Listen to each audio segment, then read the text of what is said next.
बहुत तेजी से काम कर रहे हैं।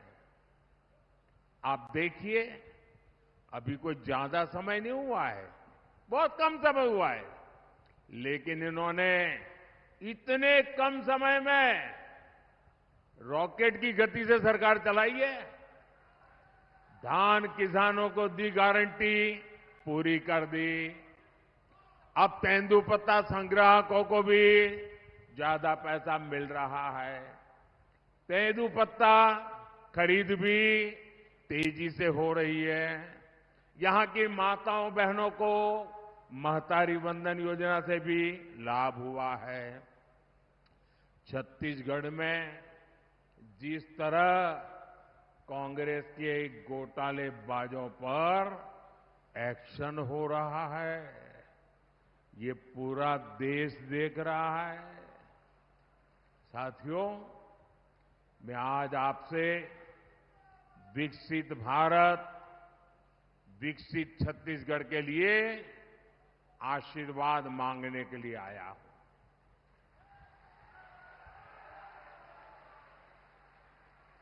जब मैं विकसित भारत कहता हूं तो कांग्रेस वालों का और दुनिया में बैठी कुछ ताकतों का माथा गर्म हो जाता है। अगर भारत शक्तिशाली हो गया तो कुछ ताकतों का खेल ही बिगड़ जाएगा। आज अगर भारत आत्मनिर्भर बन गया तो कुछ ताकतों की दुकान बंद हो जाएगी।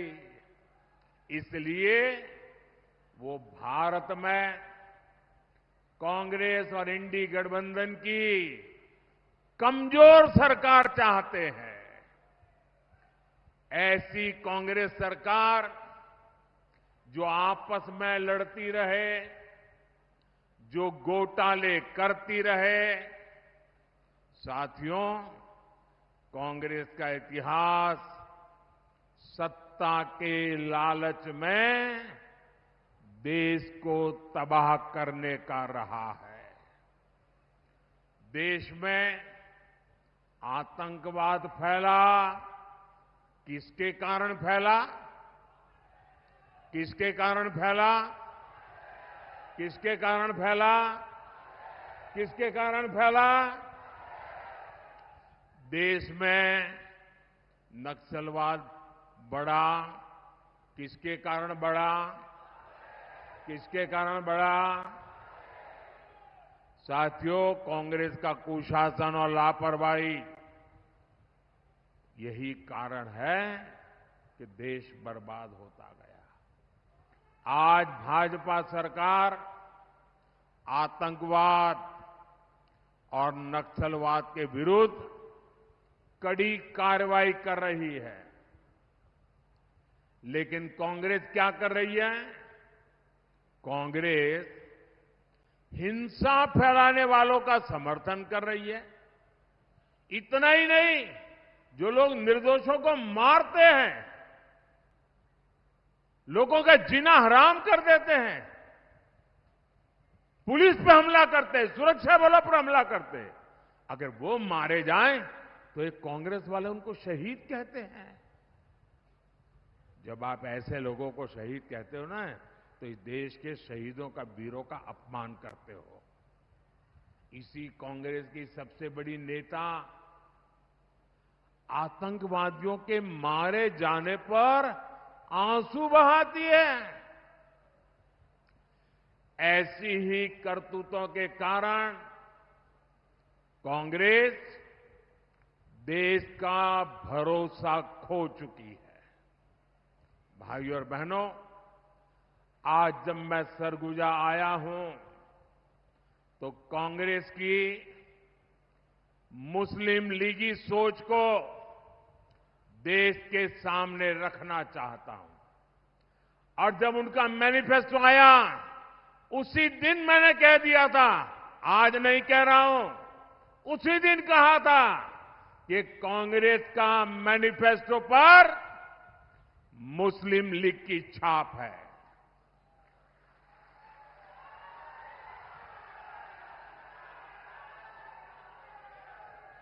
साथियों, जब संविधान बन रहा था, काफी चर्चा विचारणा के बाद देश के सभी बुद्धिमान लोगों के चिंतन मनन के बाद बाबा साहब आम्बेडकर के नेतृत्व में ये तय किया गया था कि भारत में धर्म के आधार पर आरक्षण नहीं होगा। आरक्षण होगा तो मेरे दलित भाई बहनों के लिए होगा, मेरे आदिवासी भाई बहनों के लिए होगा, लेकिन धर्म के नाम पर आरक्षण नहीं होगा। लेकिन वोट बैंक की भूखी कांग्रेस ने कभी इन महापुरुषों की बातों की परवाह नहीं की, संविधान की पवित्रता की परवाह नहीं की, बाबा साहब आम्बेडकर के शब्दों की परवाह नहीं की। कांग्रेस ने वर्षों पहले आंध्र प्रदेश में धर्म के आधार पर आरक्षण देने का प्रयास किया था। फिर कांग्रेस ने इसको पूरे देश में लागू करने की योजना बनाई।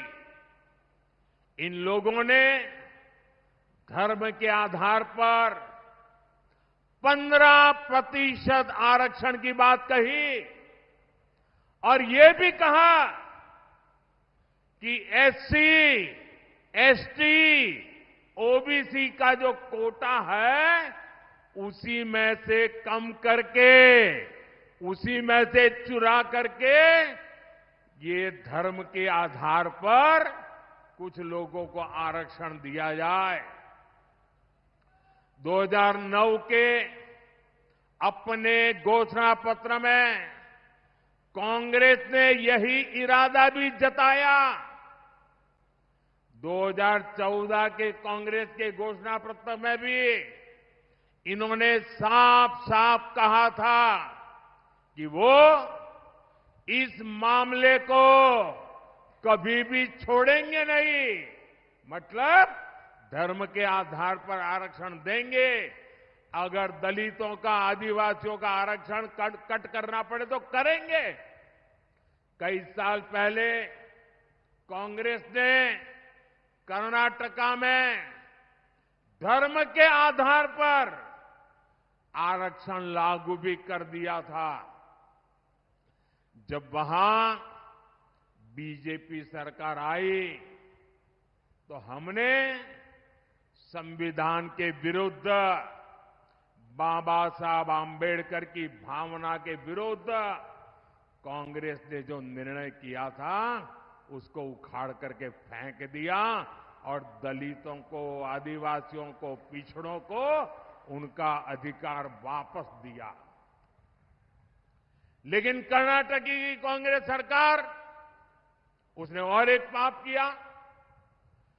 मुस्लिम समुदाय में जितनी भी जातियां हैं सबको उन्होंने ओबीसी कोटा में डाल दिया और ओबीसी बना दिया। यानी जो हमारे देश के ओबीसी समाज को लाभ मिलता था उसका बड़ा हिस्सा कट गया और वो भी वहां चला गया। यानी कांग्रेस ने सामाजिक न्याय का अपमान किया, सामाजिक न्याय की हत्या की। कांग्रेस ने भारत के सेक्युलरिज्म की हत्या की। कर्नाटका अपना यही मॉडल ये कांग्रेस पूरे देश में लागू करना चाहती है। कांग्रेस संविधान बदलकर एससी, एसटी, ओबीसी का हक अपने वोट बैंक को देना चाहती है। भाई और बहनों, ये सिर्फ आपके आरक्षण को ही लूटना नहीं चाहते,